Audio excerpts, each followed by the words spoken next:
Hello dear students, आज हम करने वाले हैं practice exercise of even plus a comparative.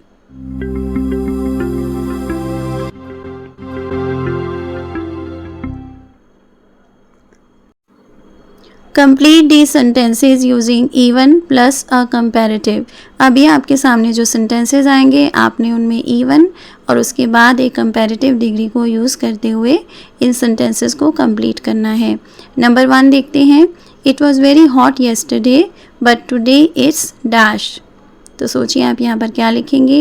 यहाँ पर आपने लिखना है इवन हॉटर। ओके, इस सेंटेंस का मीनिंग है कि कल बहुत ज़्यादा गर्मी थी लेकिन आज उससे भी ज़्यादा गर्मी है।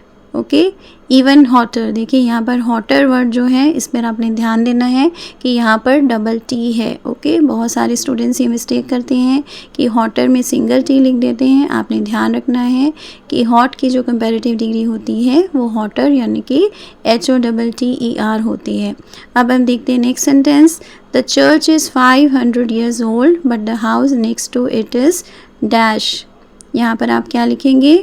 यहाँ पर आपने लिखना है इवन ओल्डर। ओके, इस सेंटेंस का मीनिंग है कि चर्च 500 साल पुरानी है लेकिन उससे जो अगला घर है वो उससे भी ज़्यादा पुराना है।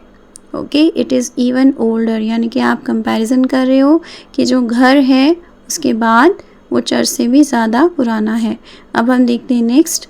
That's a very good idea but I have got an dash.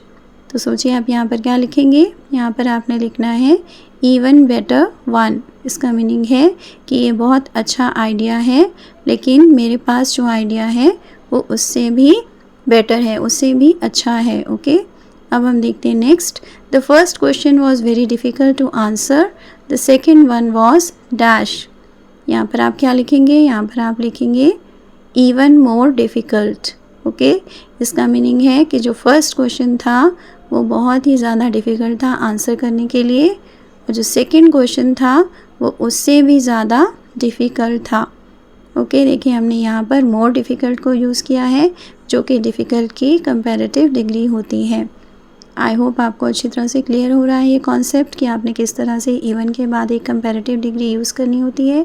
Next देखते हैं। I did very badly in the examination but most of my friends dash. तो यहाँ पर आप क्या लिखेंगे। यहाँ पर आप लिखेंगे डिड इवन वर्स। इसका मीनिंग है कि मैंने एग्ज़ामिनेशन में बहुत बुरी तरह से परफॉर्म किया था, बहुत बुरी तरह से एग्ज़ाम दिए थे लेकिन मोस्ट ऑफ माई फ्रेंड्स यानी कि मेरी फ्रेंड्स में से ज़्यादातर ने मुझसे भी ज़्यादा बेकार परफॉर्म किया था। अब हम देखते हैं last question, last sentence. Neither of us was hungry, I ate very little and my friend ate dash. यहाँ पर आप क्या लिखेंगे इवन लेस। ओके, इसका मीनिंग है कि हम दोनों में से कोई भी भूखा नहीं था। मैंने बहुत कम खाना खाया था और मेरे फ्रेंड ने मुझसे भी कम खाना खाया था।